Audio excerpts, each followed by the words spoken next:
തേങ്ങയുടെ തൊപ്പി എന്നൊക്കെ പറയുന്ന ഈ ഒരു ഐറ്റം വെച്ചിട്ട് ഇതുപോലെ നല്ല സൂപ്പറായിട്ടുള്ള പൂക്കൾ ഉണ്ടാക്കിയാലോ. നമുക്ക് ആവശ്യത്തിനുള്ള തേങ്ങയുടെ പച്ചയും ഉണക്കയും ഒക്കെ ആയിട്ടുള്ള കുറച്ച് തേങ്ങയുടെ തൊപ്പി ഞാൻ ഊരിയെടുത്തോണ്ട് വന്നിട്ടുണ്ട്. ഇനി ഇത് ആദ്യം തന്നെ ഒന്ന് വൈറ്റ് പെയിന്റ് അടിച്ച് ഒന്ന് ബേസ് കോട്ട് അടിച്ച് നമ്മൾ കൊടുക്കുകയാണ് കേട്ടോ.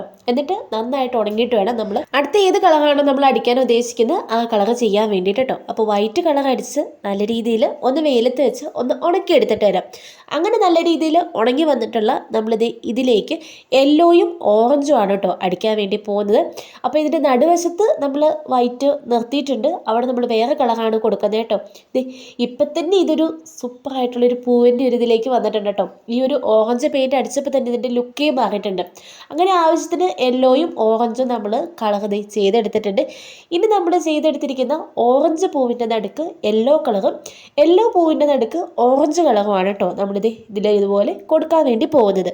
അങ്ങനെ അതും കൂടെ ചെയ്തിട്ട് നമുക്ക് ഒന്നോടെ ഉണക്കിയെടുക്കാം.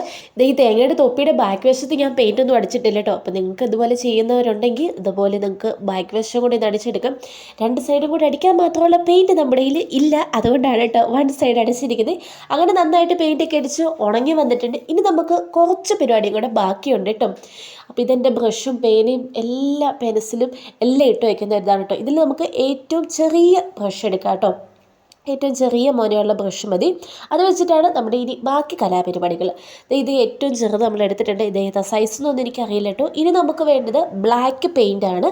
അത് വെച്ചിട്ട് ചെറുതായിട്ട് പയ്യെ ഒന്ന് ഡിപ്പ് ചെയ്തെടുത്താൽ മതി. എന്നിട്ട് നമ്മൾ ഇതിൻ്റെ നടുക്ക് ഇതുപോലെ നമ്മുടെ പൂമ്പൊടിയൊക്കെ പോലെ തോന്നത്തക്ക രീതിയിൽ നമ്മുടെ സൂര്യകാന്തിയുടെയൊക്കെ നടുക്ക് തോന്നില്ലേ, അതുപോലെ ഇതുപോലെ ചെറിയ ബ്ലാക്ക് ഡോട്ടായിട്ട് ഒന്ന് ഇട്ട് കൊടുക്കുക. തീരെ ചെറുതായിട്ടാണ് കേട്ടോ ഞാൻ അത് ഇട്ട് കൊടുക്കുന്നത്. ഇതിൽ വീഡിയോയിൽ കാണുമ്പോൾ കുറച്ച് വലുതായിട്ടാണ് തോന്നുന്നത്. നമ്മൾ ചെയ്തെടുത്തിരിക്കുന്ന രണ്ട് കളർ പൂക്കളുടെ നടുക്ക് വശത്ത് ഇതുപോലെ ബ്ലാക്ക് ചെറിയ ഡോട്ടായിട്ട് ഒന്നിട്ട് ചെയ്തെടുക്കുന്നുണ്ട്. ഇനി ഇത് ഒരു സ്റ്റാൻഡിലേക്ക് നമ്മൾ നാക്കിയെടുക്കണമല്ലോ. അതിന് വേണ്ടിയിട്ട് നമ്മുടെ തെങ്ങിൻ്റെ തന്നെ തേങ്ങാക്കോലയൊക്കെ ഇട്ട് കഴിയുമ്പോൾ ഈ ഒരു ഐറ്റം നമ്മൾ എടുത്തിട്ടുണ്ട് കേട്ടോ. അങ്ങനെ ഇത് ആദ്യം ഒട്ടിക്കുക എന്നുള്ളത് എൻ്റെ വലിയൊരു ടാസ്ക്കാണ്. ഫെക്സ് ക്യൂക്ക് വെച്ചിട്ടായിരുന്നു ഞാനിത് ഒട്ടിക്കാൻ ട്രൈ ചെയ്ത്. പക്ഷേ ഒട്ടുന്നുണ്ടെങ്കിലും നമുക്ക് ഭയങ്കര ഒരു ബുദ്ധിമുട്ടായിരുന്നു കേട്ടോ. കുറച്ചൊക്കെ ഞാൻ ഒട്ടിച്ചെടുത്തുവെങ്കിലും ബാക്കിയൊക്കെ ഒട്ടിക്കുമ്പോഴത്തേക്ക് അതൊക്കെ അടന്നടന്ന് പോകുന്നുണ്ടായിരുന്നു കേട്ടോ.